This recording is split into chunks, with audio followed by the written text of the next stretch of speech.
नमस्कार, स्वागत है आप सभी का। आप देख रहे हैं इकॉनमी टुडे। आज इकॉनमी टुडे में मेरे पास दो बहुत ही अहम खबरें हैं। पहली खबर है आरबीआई का जो बुलेटिन जारी किया गया, उसमें स्पष्ट तौर पर कहा गया है कि जो भारत की अर्थव्यवस्था है वो 7.5% की दर से विकास करेगी। और दूसरी बड़ी खबर है कि $5 ट्रिलियन इकॉनमी से पहले जो मार्केट कैप है बीएसई का, वो $5 ट्रिलियन के स्तर पर पहुंच गया है। तो इन तमाम खबरों पर हम विस्तार से चर्चा करेंगे और बताएंगे कि अर्थव्यवस्था की उड़ान किस दिशा में जा रही है। लेकिन सबसे पहले निगाह डालते हैं आज की टॉप लाइंस पर। भारतीय अर्थव्यवस्था लंबी अवधि की उड़ान के लिए तैयार। आरबीआई बुलेटिन के अनुसार ग्रामीण अर्थव्यवस्था में बढ़ती मांग और गैर खाद्य खर्च के कारण चालू वित्त वर्ष की पहली तिमाही में भारत की आर्थिक वृद्धि दर 7.5% रहने का अनुमान। भारत बनाएगा खुद का AI data centre. National AI mission के लिए खर्च 10,000 करोड़ रुपए से बढ़कर के 20,000 करोड़ पर पहुंच सकता है। केंद्रीय दूरसंचार मंत्री आर चंद्रशेखर का बयान। भारत एआई सॉवरेन इंफ्रास्ट्रक्चर बनाने वाले अग्रणी देशों में शामिल हो सकता है। स्टॉक मार्केट रेगुलेटर सेबी ने अफवाहों से शेयर बाजार पर पड़ने वाले असर से निपटने के नए दिशा निर्देश जारी किए। नियमों के मुताबिक अगर किसी अपुष्ट खबर या अफवाह की वजह से स्टॉक में बड़ा अंतर देखने को मिलता है तो 24 घंटे के भीतर या तो खबर की पुष्टि करनी होगी या फिर उसे खारिज करना होगा। सेबी ने आईपीओ की योजना बना रहे कारोबारियों के जीवन को भी आसान बनाने के लिए नियम जारी किए। और सप्ताह के तीसरे कारोबारी दिन आज बढ़त के साथ खुले भारतीय शेयर बाजार। कल कारोबार के आखिर में शेयर बाजार सपाट कारोबार करते नजर आए। सेंसेक्स लाल निशान और निफ्टी हरे निशान के साथ बंद हुए थे। तो आज देखेंगे इन तमाम खबरों पर हमारे एक्सपर्ट्स की क्या राय है। टॉप लाइंस कुछ आपकी स्क्रीन पर इस वक्त दिखाई दे रही हैं, लेकिन बड़ी खबर कल आई बीएसई के हवाले से, जब बीएसई ने एक बार फिर से मार्केट कैप के लिहाज से इतिहास रचा। लेकिन उससे पहले बात हम करेंगे उन खबरों की जो इन मार्केट्स को प्रभावित करते हैं। और बहुत सारी ऐसी खबरें होती हैं जो कहा जाता है कि वो बाजार में कुछ शेयर्स को उठाने के लिए जानबूझ करके प्लांट की जाती हैं, जानबूझ करके बाजार में डाली जाती हैं। खबरों के बाजार में ऐसी खबरें लाई जाती हैं जिससे आप किसी एक कंपनी के स्टॉक में खरीदारी करें और उसका मार्केट अचानक जो भाव है वो बढ़ जाए। अब स्टॉक मार्केट रेगुलेटर ने अफवाहों से शेयर बाजार पर पड़ने वाले असर से निपटने के लिए नए दिशा निर्देश जारी किए हैं। सेबी ने इस सिलसिले में सर्कुलर जारी कर दिया है। सेबी ने अफवाहों का असर खत्म करने के लिए अनअफेक्टेड प्राइस का भी कॉन्सेप्ट दिया। अनअफेक्टेड प्राइस का मतलब ऐसी कीमत जिन पर इस तरह की घटना का असर नहीं हुआ।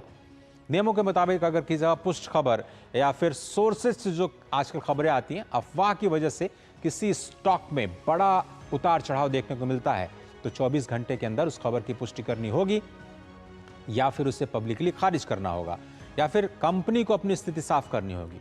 सेबी के सर्कुलर के मुताबिक अफवाह की पुष्टि होने पर स्टॉक के नियमों के तहत अनअफेक्टेड प्राइस को ही माना जाएगा। अनअफेक्टेड प्राइस किसी स्टॉक का वो स्तर होगा जो इस खबर या अफवाह के न होने पर रहता, नेचुरली रहता। सेबी ने फैसला इसलिए लिया कि कई बार ऐसा देखने को मिला है कि किसी प्लेटफॉर्म के जरिए ऐसी खबरों को प्लेटफॉर्म पर लाया जाता है जिससे स्टॉक में तेज उतार चढ़ाव देखने को मिलता है और जिसका खंडन बाद में कंपनी खुद करती है। हालांकि इस खंडन में देरी होने से की वजह से निवेशकों पर खासा असर पड़ता है और उन्हें बेकार में नुकसान उठाना पड़ता है। इसके साथ ही सेबी ने कई ऐसे ऐलान भी किए जिनमें आईपीओ लाने की कतार में लगी जो कंपनियां हैं उनके कारोबार में कैसे आसानी आए, उनके ऐलान शामिल हैं। इसमें ऑफर फॉर साइज में बदलाव, मिनिमम प्रमोटर कंट्रीब्यूशन आदि शामिल है। और देखते हैं बाजारों की शुरुआत आज कैसी हुई। गिफ्ट निफ्टी से क्या संकेत मिल रहे थे आपको बताते हैं। आपकी स्क्रीन पर गिफ्ट निफ्टी आते हुए 20 अंक ऊपर 22,632 का स्तर दिखाई दिया। और सेंसेक्स और निफ्टी की ओपनिंग भी आज आपको बता देते हैं। कल काफ़ी उतार चढ़ाव के बीच बाजार हमें सपाट कारोबार करते हुए दिखाई दिया। आज तेजी है। 212 अंकों की शुरुआती कारोबार में 74,165 का स्तर दिखाई दिया आज सेंसेक्स का। और निफ्टी में भी तेजी, 30 अंकों की 22,558 का स्तर दिखा।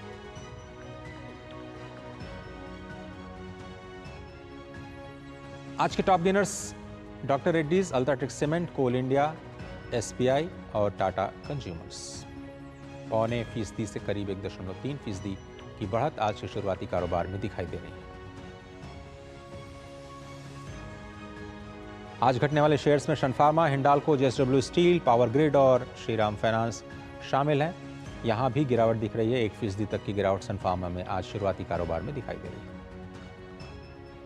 ग्लोबल मार्केट अपडेट्स की तरफ चलते हैं और देखते हैं कि आज अमेरिकी बाजारों में किस तरह का रुख है। वायदा बाजार में डाउ जोन्स फ्यूचर 26 अंकों पर, S&P 500 13 अंकों पर और नैस्डैक 37 अंकों पर कारोबार करता हुआ नजर आया। एशियाई बाजारों में मिला जुला रुख। जापान में आज गिरावट है, हांगकांग में बढ़त 65 अंकों की और कोरिया के बाजार बिल्कुल सपाट कारोबार करते हुए नजर आ रहे हैं। क्रूड ऑयल की बात करें तो लगातार तीसरे दिन आज गिरावट का माहौल दिखाई दिया है। क्रूड ऑयल अब 82 के स्तर पर दिखाई दे रहा है और ये जो गिरावट है उस वजह से क्योंकि फेड ने यह ऐलान किया कि जो ब्याज दरें हैं वो ऊंची बनी रह सकती हैं और थोड़ा और इंतजार करना पड़ सकता है अमेरिका में ब्याज दरों में कटौती का। तो ब्रेंट क्रूड का भाव जो है वो $82 और $83 के बीच बना हुआ है। एक छोटा सा ब्रेक लेते हैं। ब्रेक के उस पार हमारा आज का फोकस, और फोकस जैसे हमने पहले बताया कि अर्थव्यवस्था की नई उड़ान और मार्केट कैप जिसने एक नया रिकॉर्ड बनाया, उस पर चर्चा करेंगे। आप देख रहे हैं इकॉनमी टुडे। किसानों को जारी रहेगी 6,000 रुपए की सम्मान निधि। यह है मोदी की guarantee.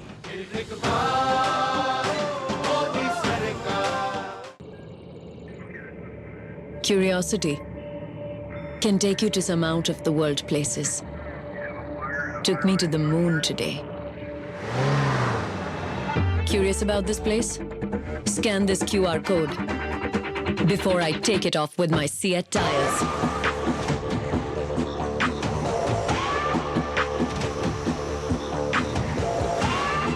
Seat, crafted for the curious. Shukla बता रहा था आपके बाबूजी ने जायदाद का कुछ हिस्सा नौकर के नाम कर दिया। अब नौकर हर काम अपना घर समझ के करेगा। समर कूल, जो हर दिल करे कबूल। बात जब पीढ़ियों के लिए बनने वाले घर की हो तो जिम्मेदारी बड़ी हो जाती है। गैलेंट समझता है ये जिम्मेदारी। अब डबल एम रिब्स के साथ गैलेंट एडवांस TMT रीबार, निर्माण का real hero. Delivery boy has picked your order. अरे भाई पता है भूख लगी है। 30 मिनट का मैसेज नोटिफिकेशन आया था ना। मैसेज के सारे थोड़ी बैठ सकते हैं। कल आपने कुछ शेयर्स बेचे थे ना? हाँ, तो चेक किया? मैसेज आया तो था। सिर्फ मैसेज काफी नहीं है। आप शेयर मार्केट में कोई भी ट्रांजैक्शन करते हैं ना, तो स्टॉक एक्सचेंज से आए SMS या ईमेल को अपने डीमैट अकाउंट और बैंक स्टेटमेंट के साथ भी टैली कीजिए। बेटा भूख में ना दिमाग बंद हो जाता है। सोचकर समझकर इन्वेस्ट कर। कस्टमर से जरूरी क्या है बेटा? अरे पापा, मोदी जी सारे ग्रुप में वोटिंग के लिए मैसेज कर रहा हूँ। बेटा कल छुट्टी है, कस्टमर ज्यादा आएंगे और तुम दुकान से बिल्कुल बाहर मत जाना, समझे? वाह पापा वाह, जिस आदमी ने हमारे लिए अपना घर परिवार सब छोड़ दिया, उसके लिए हम 20 मिनट नहीं ले सकते। ये डिजिटल ना होता तो आज भी रोज सुबह बैंक जाना पड़ता, तब टाइम नहीं लगता। बोलो पापा। बारी बारी चलेंगे वोट डालने। कमल का बटन दबाएं, भाजपा को जिताएं। स्वागत है आप सभी का। आप देख रहे हैं इकॉनमी टुडे और अब बात करते हैं आज के फोकस की।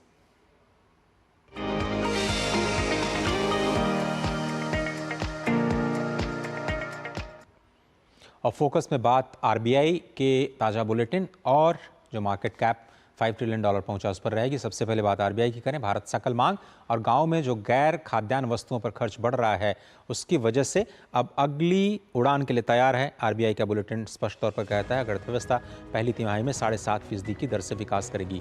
ये एक बड़ी खबर इसलिए है क्योंकि बहुत सारी एजेंसीज ये मान रही हैं कि इस साल की जो विकास दर है वो 6-6.5%, मैक्सिमम 7% रह सकती है। लेकिन पहली तिमाही में ये जो RBI ने अपने बुलेटिन में आंकड़ा दिया है 7.5% का, वो बहुत ही उत्साहजनक है। दूसरी बात जो अर्थव्यवस्था के लिए कही गई है RBI के बुलेटिन में, वो ये कही गई है कि अब लंबी अवधि की अगली उड़ान के लिए भारतीय अर्थव्यवस्था तैयार है। ऐसा इसलिए कि बहुत सारे फैक्टर्स जो हैं वो इस वक्त पॉजिटिव दिखाई दे रहे हैं और जो संकेत मिले हैं RBI को उसके अनुसार अब नेक्स्ट टेक ऑफ के लिए भारतीय अर्थव्यवस्था तैयार है। और उसमें एक एक करके जो वजहें हैं वो RBI बुलेटिन के हवाले से है, वो आपको हम बता रहे हैं। तो पहली तिमाही में 7.5% की दर से जो विकास है वो एक बहुत बड़ा संकेत है कि अर्थव्यवस्था में एक्सपेंशन होगा। महंगाई में अप्रैल में कमी आई है और अब RBI का ये मानना है कि आगे जाते हुए ये 2 और 6% का जो लक्ष्य है उसके करीब यानी 4% के औसतन स्तर के लक्ष्य की ओर बढ़ रही है। एक और अच्छी खबर है कि गांव में उपभोक्ता वस्तुओं की मांग जो है वो लगातार बढ़ रही है और शहरों के मुकाबले ज्यादा रही है। ऐसा पिछले 2 साल में पहली बार जो लास्ट क्वार्टर है उसमें देखा गया। और ऐसा नहीं कि केवल खाने पीने की चीजों में, बल्कि जो नॉन फूड एक्सपेंडिचर है उसमें तेजी आ रही है। इसका मतलब लोगों की आमदनी बढ़ रही है, तभी लोग खाने पीने के अलावा कुछ ऐसी चीजों पर खर्च कर रहे हैं जहां पर उनके जीवन को आसान बनाने में मदद मिलती है। मिसाल के तौर पर गांव में जो दोपहिया वाहन है, जो ट्रैक्टर्स की बिक्री है, उसमें लगातार बढ़त दिखाई दे रही है। तीसरी बड़ी बात जो आरबीआई के बुलेटिन में आई वो ये कि कंपनियों का जो नतीजा है वो दिखाता है कि कैसे उनके मुनाफे में सबसे ज्यादा वृद्धि दर्ज की गई है, चाहे वो सालाना आधार पर हो या फिर तिमाही के आधार पर। तो ये भी एक बड़ा संकेतक है कि जो शेयर बाजार में लिस्टेड कंपनियां हैं उनका जो मुनाफा है, उनकी जो आमदनी है, दोनों ही बढ़ रही है और वो फिर से इन्वेस्ट करने का प्रयास कर रहे हैं, ऐसा एक डायरेक्शन दिखाई देता है। लेकिन महंगाई में जो कमी आई है उस पर एक कॉशन जरूर आरबीआई ने कहा है कि जो खाने पीने की जो चीजें हैं उनकी कीमतों में थोड़ी सी बढ़ोतरी देखने को मिल सकती है।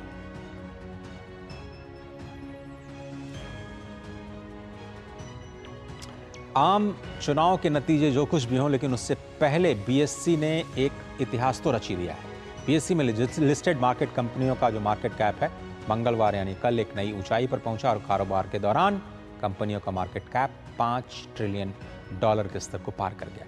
इस तरह से मार्केट कैप के लिहाज से भारत दुनिया का 5वां सबसे बड़ा मार्केट बन गया है।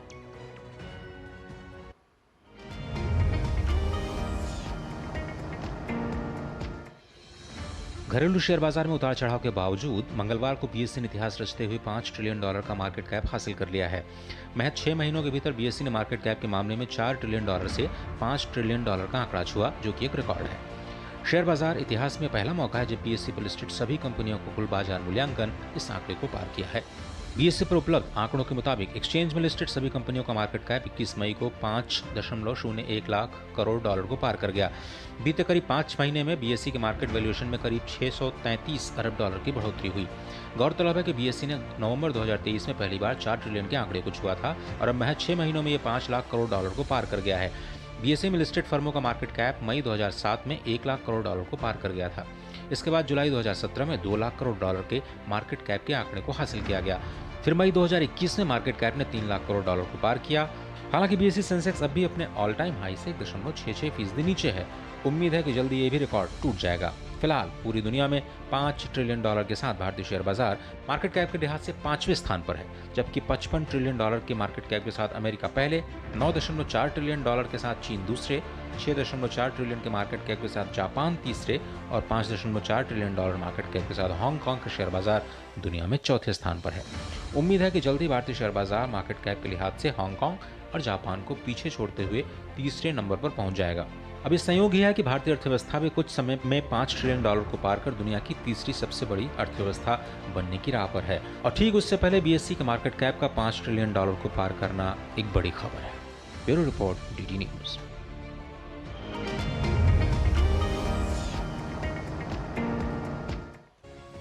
और इस खबर पर चर्चा करने के लिए मेरे साथ 2 मेहमान जुड़ रहे हैं। डॉक्टर रवि सिंह, जो कि मार्केट एक्सपर्ट हैं रेलिगेयर के, और प्रोफेसर वीके मल्होत्रा, जो कि वरिष्ठ अर्थशास्त्री हैं। आप दोनों मेहमानों का बहुत बहुत स्वागत है। रवि जी, आप ही से शुरुआत करते हैं। ये जो मार्केट कैप का आंकड़ा है वो कितना इंपॉर्टेंट है? और $5 ट्रिलियन की जब हम बात कर रहे हैं, 5th largest economy in terms of market cap, ये कितना बड़ा माइलस्टोन आप मानते हैं?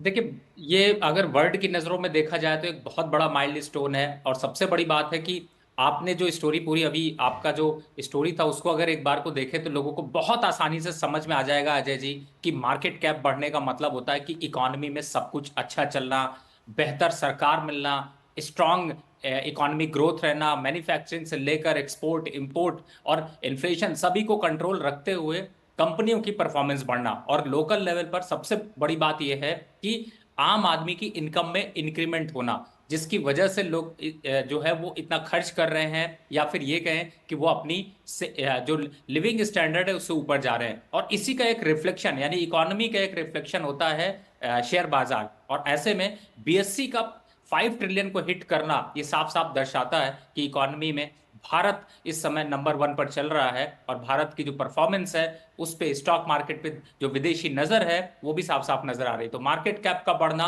और इस समय खास तौर से रैंकिंग में ऊपर आना, ये बहुत बड़ी बात। वीके मल्होत्रा साहब, आपसे भी एक राय ले लेते हैं। वो क्या वजह आप मानते हैं जिसकी वजह से ये लगातार रुझान निवेशकों का बढ़ता जा रहा है? और एक और भी ट्रेंड नजर आ रहा है कि जो घरेलू निवेशक है वो ज्यादा भरोसा भारतीय बाजारों पर दिखा रहे हैं। देखिए, मुझे जहाँ तक समझ आता है कि कुछ चीज़ें बहुत इम्पोर्टेंट हैं। एक तो डेवलपमेंट की जिस ट्रेजेक्टरी को हम अचीव कर रहे हैं, तो उसमें डेफिनेटली ये एक हायर स्टेज ऑफ डेवलपमेंट से क्लोजली रिलेटेड है कि जैसे जैसे आप डेवलपमेंट की उन स्टेजेस पर पहुंचेंगे तो इन्वेस्टर्स का या डोमेस्टिक इन्वेस्टर्स का और फॉरेन इन्वेस्टर्स का आपकी इकोनॉमी में वो निश्चित रूप से विश्वास बढ़ेगा और आप अपनी नेसेसिटीज से बढ़ कर के आगे जा करके आप ऐसी मार्केट के इक्विटीज जो हैं या डेट इंस्ट्रूमेंट्स हैं उनके अंदर अपना इन्वेस्टमेंट कर रहे हैं।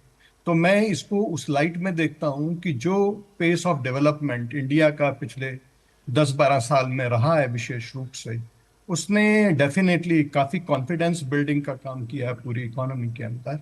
और अभी हाल फिलहाल में पिछले 3-4 सालों से अभी आपने आरबीआई की रिपोर्ट के विषय में भी कहा कि 7.5% का ग्रोथ रेट वो प्रेडिक्ट कर रहे हैं या एस्टिमेट कर रहे हैं। मुझे लगता है कि आने वाले समय में निश्चित रूप से, क्योंकि सभी लोग कन्विंस्ड हैं ऑलमोस्ट कि हमारी इकोनॉमी के ग्रोथ के पोटेंशियल्स बहुत ज़्यादा हैं इस स्टेज के ऊपर भी, तो मुझे लगता है कि अब हम इकोनॉमी के जो ग्रोथ पोटेंशियल्स हैं, जो गवर्नेंस रिलेटेड इश्यूज थे, उनको रिजॉल्व करते हुए डेफिनेटली ग्रोथ के पोटेंशियल्स को फुल्ली एक्सप्लोर कर रहे हैं, कोशिश कर रहे हैं कि उनको अचीव करें। डॉक्टर रवि, अब थोड़ा सा चुनाव की बात कर लेते हैं क्योंकि उससे पहले ये आंकड़ा आया है, तो लोग इंतजार किस बात का कर रहे हैं? जो सेंसेक्स हमने ऑल टाइम हाई देखा था, अभी इससे थोड़ा सा नीचे है। आपको लगता है कि केवल आम चुनाव के नतीजों का इंतजार है, उसके बाद रिकॉर्ड बनेगा, उससे पहले दाव नहीं लगाना चाहते बाजार के खिलाड़ी?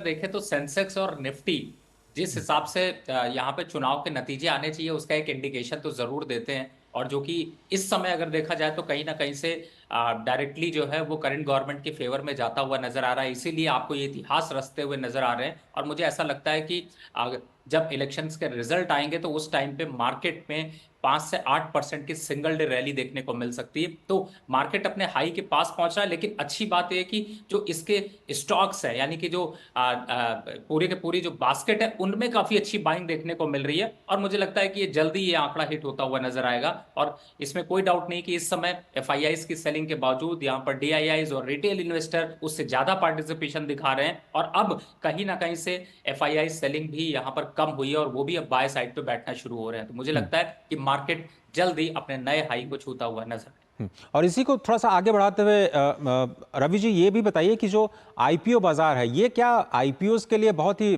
मुफीद वक्त लग रहा है, इसलिए कंपनियां प्लान कर रही हैं? और अभी हमने देखा कि कुछ रिलैक्सेशन सेबी ने भी कल दिया IPO जो प्लान कर रहे हैं उनके ईज ऑफ डूइंग को ध्यान में रखते हुए। बिल्कुल, आपने अजय जी सही बोला। देखिए, इस समय IPO बाजार ने तो लोगों को माला माल किया है और वो सिर्फ पॉसिबल हो पाया है क्योंकि जिस तरीके से गवर्नमेंट का फोकस MSME और अदर इंडस्ट्रीज पे रहा, इसी वजह से आपको बताऊं कि एक हिस्ट्री और क्रिएट हुई है कि पहली बार ऐसा हुआ कि इलेक्शन टाइम पर भी IPO आने बंद नहीं हुए, यानी कि IPO की लिस्टिंग कंटिन्यू आपको देखने को मिली। और इस समय परफॉर्मेंस वाइज देखा जाए तो लगभग 78% जो IPO रिसेंट डेज में लिस्ट हुए वो सब प्रॉफिट पे चल रहे हैं, यानी कि उन्होंने इन्वेस्टर को पैसे कमाए हैं। तो यहाँ पर जो आगे इकोनॉमी का व्यू है, जिस तरीके से यहाँ पर परफॉर्मेंस इकोनॉमी की देखने को मिलती है, उसका इम्पैक्ट सीधे सीधे IPO बाजार पर देखने को मिलता है। और IPO का आना स्टॉक मार्केट की सेहत में 4 चांद लगने के बराबर है। तो मुझे लगता है इसीलिए यहाँ पर IPO जो है वो कंटिन्यू आते जा रहे हैं और अच्छी परफॉर्मेंस की वजह से इन्वेस्टर उस पर पार्टिसिपेट करें। और प्रोफेसर साहब, ये जो नया ट्रेंड दिख रहा है कि जो घरेलू निवेशक हैं वो अब बाजार पे भरोसा दिखा रहे हैं, अगर बाजार को ये लगता है कि नीतियों की स्थायी जो स्टेबिलिटी है वो बनी रहेगी, जैसा कि आप भी कह रहे हैं कि बाजार को थोड़ा सा उम्मीद भी है कि जो सरकार है वो फिर से रिपीट करेगी, तो आगे जाकर के वो कौन से फैक्टर्स हो सकते हैं जो बाजार को ड्राइव करते हुए नजर आएंगे? देखिए, एक तो ग्रोथ रेट एक बहुत बड़ा इंडिकेटर है किसी भी इकोनॉमी की। दूसरा, आपने अभी कहा और डॉक्टर रवि ने भी कहा कि स्टेबिलिटी और सरकार की पॉलिसी की कंसिस्टेंसी। तीसरा एक बड़ा रीजन जो मुझे लगता है ईज ऑफ डूइंग बिजनेस या गवर्नेंस रिलेटेड एस्पेक्ट्स हैं, उसके ऊपर निश्चित रूप से पिछले 8-10 वर्षों में बहुत काम हुआ है। और लोगों के पास वैसे तो सभी वर्गों की जो आर्थिक स्थिति है या उनका स्टैंडर्ड ऑफ लिविंग है उसने इम्प्रूव किया है, लेकिन खासतौर से हम मिडिल क्लास को देखते हैं इस देश की, तो वो निश्चित रूप से 2-3 माइंडसेट में बड़ा परिवर्तन आया। एक तो हम पहले ये सोचते थे कि पब्लिक सेक्टर का या पब्लिक सेक्टर ऑर्गेनाइजेशंस का मतलब है कहीं ना कहीं कि वो परफॉर्म नहीं करेंगे। आज वो थ्योरी या उसके ऊपर विचार जो है वो पूरी तरीके से परिवर्तित होता हुआ नजर आ रहा है।